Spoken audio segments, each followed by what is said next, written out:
Hi, financial correspondent Jen Rezac here with Calvin Getz of Strategy Financial Group. Now, a lot of people assume their taxes will automatically go down once they retire and stop collecting their paychecks. But Calvin, would you say that's a dangerous assumption?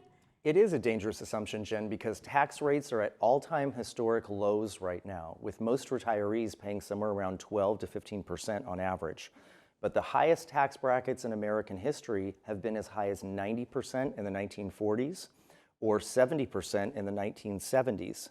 And most people have saved the majority of the money that they have for retirement in accounts that are pre-tax, like an IRA or 401k, where every dollar they take out is taxed as ordinary income. So they should be planning for a higher tax rate environment.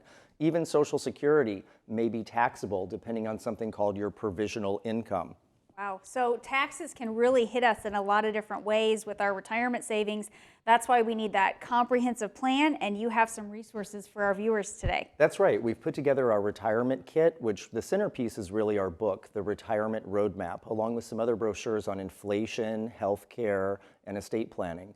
So whether you're nearing retirement, you've just retired, or you've been retired a long time, planning for retirement is different, and the tools in this kit will really benefit you. Right, those tools in that toolkit, it's a really good first step. It's a really good first place to start if you'd like to learn about retirement. So to learn a little bit more about how taxes can potentially impact your retirement, you can call, text, or go online and get your own copy of Calvin's Retirement Roadmap Kit. Calvin, thanks so much for joining me here today. Thank you, Jen. And thanks for watching this week's Retirement Report.